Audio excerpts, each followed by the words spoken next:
Hey, you guys, this is your girl, Coach Ebony Nicole, and I am the Vice President of the Rochester Black Authors Association here in Rochester, New York. And I am so excited that we have launched our Black Authors Rock podcast in 2022. Let me tell y'all, this was a long time coming. This has always been a part of our collective vision, and to just go ahead and go forth, take the bull by the horns and pull it down and do it has been a great thing for us. So today, on this beautiful day, we have author Christian Shot Cashell. I've said her name like 20 times and still didn't get it right on the 21st. And we're gonna chat with her about being an author, an authorpreneur specifically, because this is the year of the authorpreneur. We know that books are a business. When you decide to launch that product, launch that book, you have become a business. And so what we want to do is, for those who aspire to be published authors, we want to prepare you for the long haul. We don't want you to be a one-hit wonder. We don't want you to do one book and done. We want you to build that platform. There's so much that can come out of being a published author, and we want to make sure you take advantage of everything. So today we have this beautiful authoress with us, yes, and we're just gonna chat, just a conversation, just see how she got started, where she is, and what's coming for the future. So, Miss Christian, let the people know who you are and where you're from. Hey, Ebony. First of all, thank you for having me. My name is Christian Cashelle. I am from the St. Louis metropolitan area, and I have been an author since 2009. So I'm almost a vet in the game. Oh, absolutely. And so what started you? 9 years, you've been there since 2009. I started in 2010. I know I'm a vet in this thing, okay? So you are right. Too. Hello, somebody. Okay. What got you started? What made you say, you know what? I'm going to jump into this publishing game? So I actually started writing when I was 8 years old, and it was kind of just a hobby at first. I don't want to tell my age, but I got into it when the rise of B2K, there were these fiction message boards on their website. Yeah. And it would be tons of fans writing stories, and it was just, the community was so strong. Yeah. And we really got into writing and things like that. And I used to print my fiction stories out with them in binders in high school, and I would pass them around. I had a little library in my locker, and I would have to check books out because people were so interested in what I was writing. And so I was like, I think I can do this as a career. And so like right after high school is when I got serious about it. And decided that I would go the self-publishing role. And then that was when I just put my first book out in 2009. So it's been a long time coming before I made that decision. And so let me back up. You had a mini library in your locker. And was it hard for you that was hard for you to decide to do this? What? That right there, so she said, you know what, let me go ahead and make these coins. Because when you are a great writer, people are like, okay, I know you just finished this book. Where's the next one? Okay. I know you just said, you're going to take a hiatus for a couple of months, but I mean, I know it's been 3 days since your hiatus, but are you done? Are you done? Are you finished? Like, how that is just amazing. So you are 9 books in. What's one thing that kept you going to book number 9? Because some people do their first book and they're one and done. They lose the steam. They get maybe a bad review, and that shocks them to death. What kept you saying, you know what, no matter what, I'm going to keep going? And how did you get to book 9? I think after the first one is when I realized it really was a business. When I first started, it was personal. Even though it was fiction, these were my babies. These were my stories. I didn't like bad reviews. I didn't get them, right? So it was really just a passion project. I could not stop writing if I tried to. It's something I believe that God put in me. So I tried to stop publishing. I'm not even gonna lie. Like, it was like, well, I'm gonna just write these books and keep them to myself. Yeah. Like, because I did get those bad reviews, and I learned a lot about the game. When I first put my first book out, it wasn't edited. It wasn't formatted properly. The cover was horrible. The cover was literally a black page with a white title. You went rough. You just threw it out there. Sometimes you gotta take the leap of faith and just go. Yeah.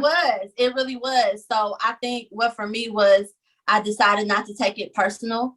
And then when people began to pour into me that I knew weren't doing it from a bad place, but a place of love, and they were like, hey, you need to do this and do that. And I started researching and learning more. I was like, okay, I can do this. And then the more I put books out, people were like, when's the next one? Like you said, or I can relate to this character. Yeah. Or one review I know stuck out to me the most was a woman told me she wrote down pieces of each chapter to study them later. And I was like, that's it. Like, that was God. Like, wow. I have to keep writing. So I think along the way, he dropped those people in my life that were really kind of like connecting to my passion. And so that's why I kept going. And it was all your passion. That was, you said you got people who connected to your passion, and that they shared with you ways that can make you a better author. Exactly. So now you have your journey, you're on your path, and you're putting out your books, you're getting these great reviews, you're getting constructive feedback, and it's making you a stronger author. You are researching and you're getting all of this knowledge. What made you say, I can do this for other people? Because you're independent publishing, you're independent publisher. What made you say, I can do this for others? So along the way, I would get people asking how I was doing it. And like you said, I was researching, so it became easy for me because it was what I wanted to do. And so they would ask me questions and I would be like, that's easy. Like, it was easy to me now because I had gotten to that point. And so I was like, I can really help other people. And then our genre, I felt like there was missing representation. So, we have like the urban fiction books that are really popular. And then we have like the self-motivating and self-personal development books, but there's an in-between there. And I felt like that in-between wasn't getting enough recognition. Like, we still love fiction that entertains us, but we still want to learn something from it. Absolutely. And so I felt like I had all of these people connected to me that were writing that way, but they didn't know what to do with it. And I was in that place in 2009. And so I was like, I'm gonna do it. Like, we're just gonna do it together. And so that's just kind of how it happened. So it was seeing a problem and becoming a solution. Absolutely. That's how it starts with anyone who wants to be in business. It doesn't matter what arena that you're looking at. If you see a problem, find and become the solution. Absolutely. You will be exactly what people are looking for. And that was one of the things that I love about entrepreneurs, is that we could put our books out there and that's not the end. That builds our platform or adds another piece to our platform.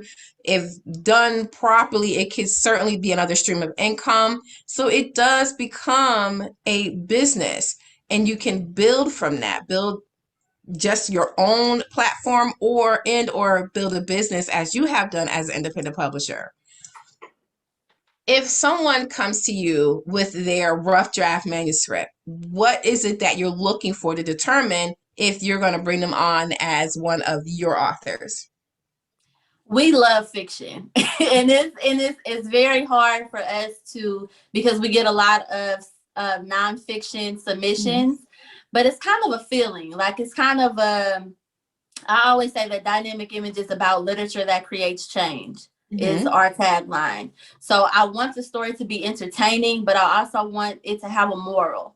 I want there to be something that the reader is going to learn from it, and not just read it and not be moved in any type of way. Yeah.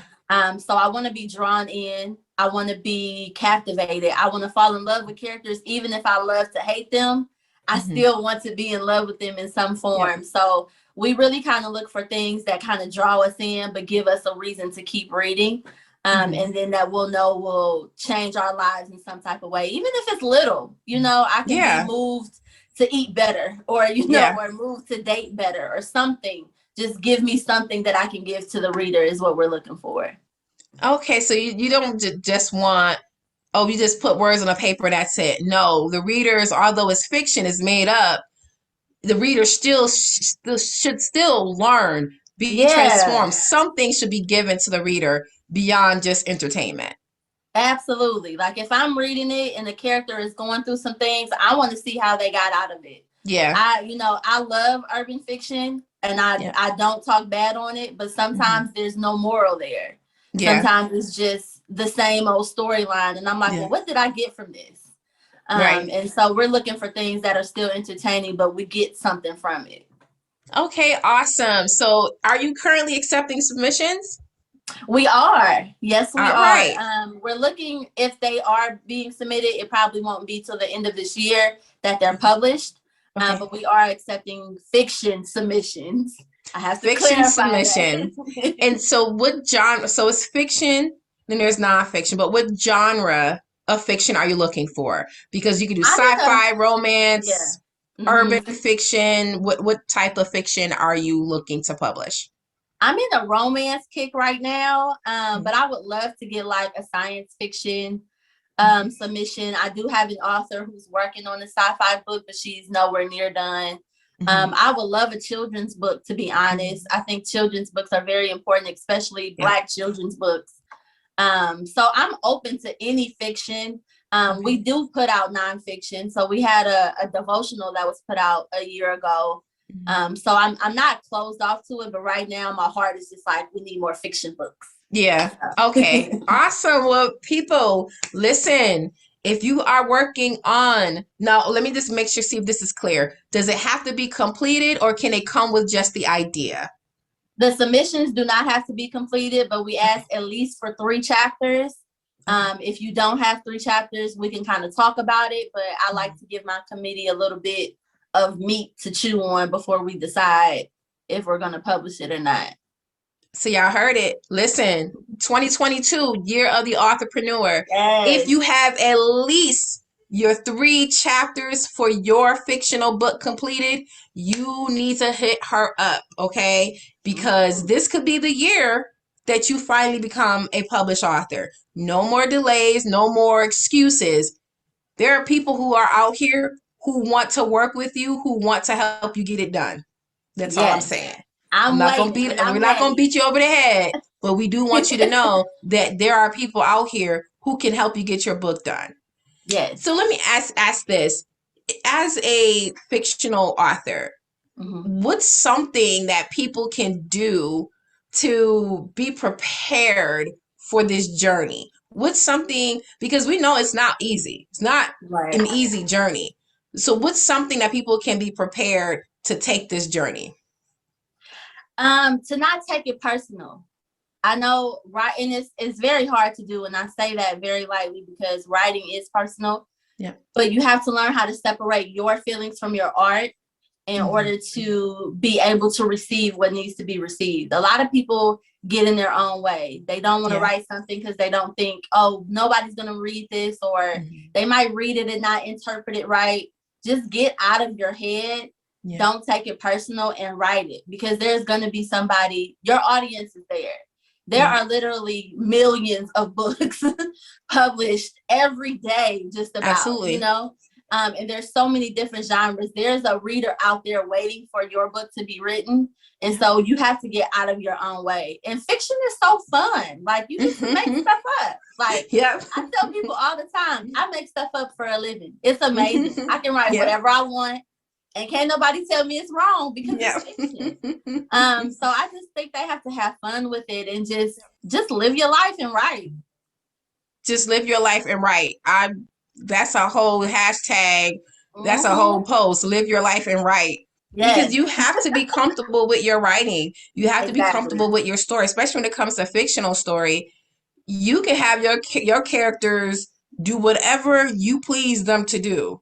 They can have green skin, okay? You can do whatever seriously, you want. Because you create the world that they live in.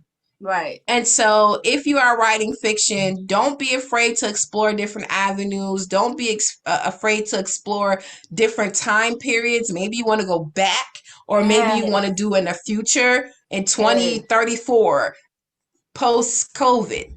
Right. What does that look like? That would A be lot of people are good. hesitant about these Yeah. vaccines. What happened between now and 2035 with these vaccines? What happened? Okay. Are we walking zombies? Do we have Right. horns? Do we have extra heads? Tails. Like, what happened? Did half the population get wiped out? What What? happened? Okay. Yes. So there's a broad thing that you can do Mm-hmm. because you control it when you're writing fiction. And so I do love that. I love that you are encouraging people to exercise their creativity, Yes. because no one can, when it comes to fictional writing, you control every aspect of it. Mm-hmm. Whereas nonfiction is based, depending on the genre within nonfiction that you're writing, that's all based on truth. You got to do So research. yeah, You got to do all exactly. You that. have to research and all that. But if you're doing something far in the future, that reminds me of the movie coming Back to the Future. Like, they just knew we were gonna have Flying flying cars. cars. We don't have flying cars, but we do have self operating cars. With Right. Tesla, but we were not flying yet.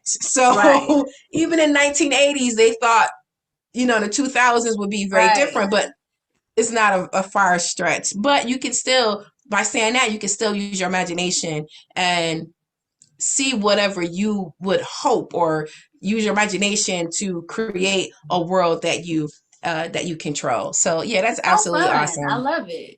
Yeah. That I love when you said we love fiction.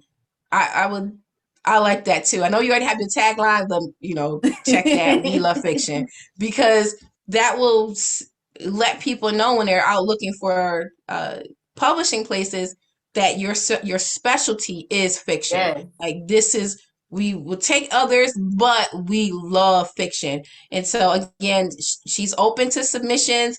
You can reach out to her, and we'll make sure she gives her information at the end, Yes. and we'll also post it so that you can reach out to her and say, hey, Christian, I saw you on the podcast. I was wondering, can I send you the first 3 chapters? And then go from there. And then let us know if you submit and her and her Yes. team choose you. Please do let the Like, we Rochester got Black hooked authors up. know that you have signed to a publishing house. Let us know. Yes. Keep us up to date. And Christian, whenever you get one of the clients, let us know. Hey, they mentioned that they saw the Mm-hmm. podcast. Here's their book, because we would so love to showcase them on our platform, have them For come on the sure. podcast, talk about it, all of those good things, because we love it. I mean, Yes. I know we highlight Black authors, but we're for every author, Mm-hmm. independent, or if you were going a traditional route, we are all for it. We just want people to be comfortable in their skin, be comfortable in their space, and more so be comfortable in their writing, and Mm-hmm. know that you can get out here and build a platform. Just like you Yeah. started with your mini library in Mm-hmm. in high school, to now having a full publishing house. Mm-hmm. You go from a small, humble beginning to a whole business. So there Yeah. is a bridge there that authors can take. We can build these Mm-hmm. bridges and show our skill and talent beyond just writing. So Absolutely. I'm all for it. I love it. I love it. Thank you. Thank you. What is, if someone says, I want to write a fictional story, but I don't know where to start. I don't know what to do. Do I do my outline? Do I come up with a plot first? I have a plot, but is it strong enough? Is it like others? How do I make it different? What is something that you would suggest to an author to write their fictional story? What's something you would suggest for them to do? This is my favorite question. I love it. So Yeah. I always say the magic is in the outline. And it's so funny Yeah. because I don't stick to my outline. but I will not start a book without it. Not at all. So Yep. the reason I say it's magic is because it's there to guide you. Yes, it is. It helps you when you have writer's block. I don't Yep. write in order. This last book I wrote the ending first. Yeah. Because I had the outline. You know what I'm saying?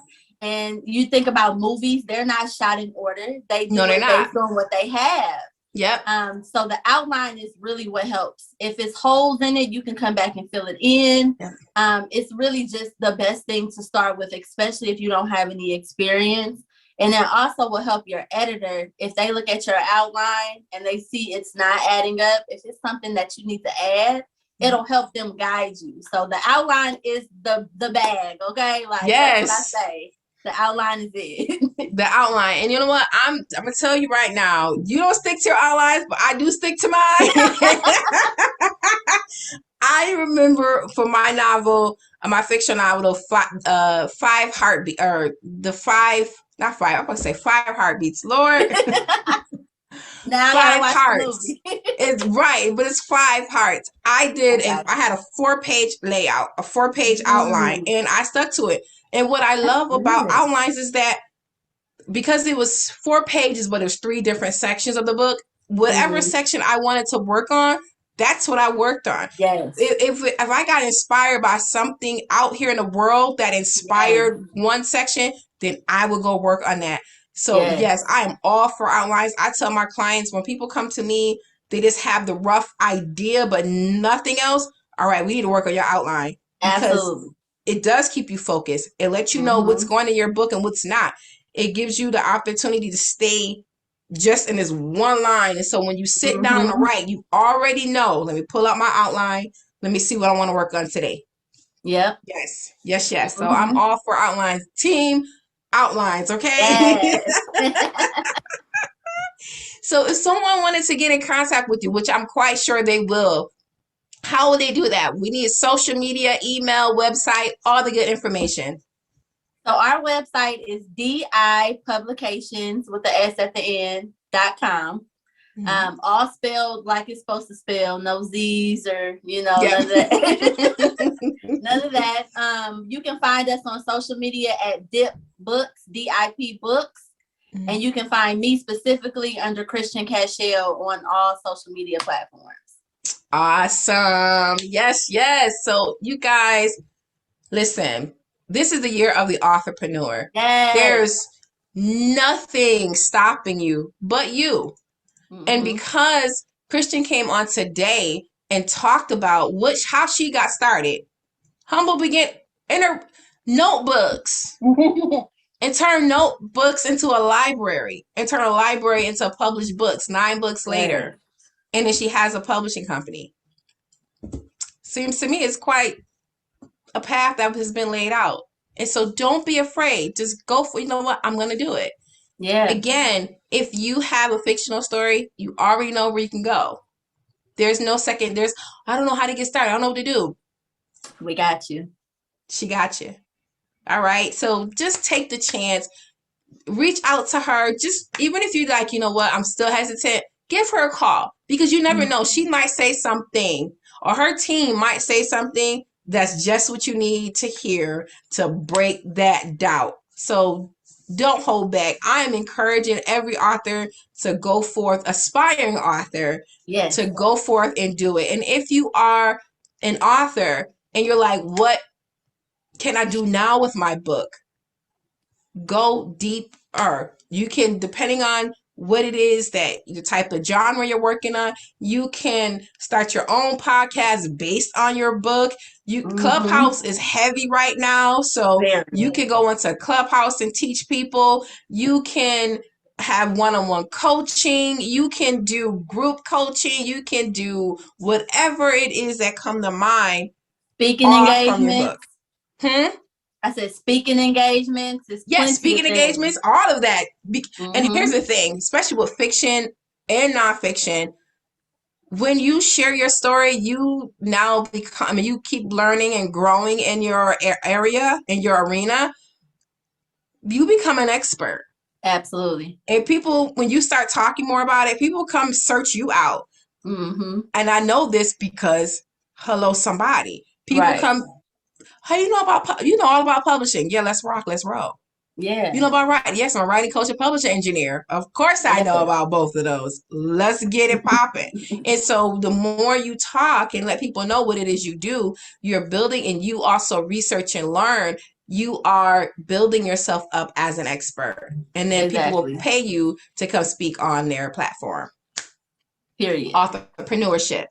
We are about get the books coins, as business. That whole part, coin, ching, ching. Okay. So I just want to thank you so much, darling, for being here. Like, we appreciate you for being on the Black Authors Rock podcast. This is our first year, and we are honored to have you on as our guest.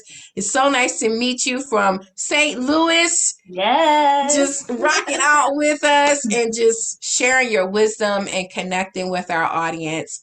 Is there anything else you want to say before we jump off? Just right. It's just right. Simple as that. The last thing I'm gonna say. Just right, honey, and we'll help you do the rest. Can I tell?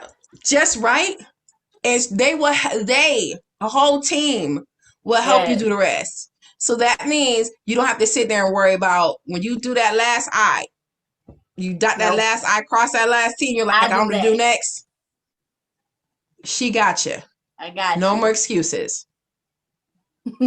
All right, you guys, I am Coach Ebony Nicole, the Vice President of the Rochester Black Authors Association, and we want to thank you so much for joining us for the Rochester Black Authors. That's not the podcast name. Let me get this together. For the Rochester Black Authors Association, for our very first podcast this year of the Black Rochester Rock podcast. Thank you so much for joining us, and we look forward to seeing you again.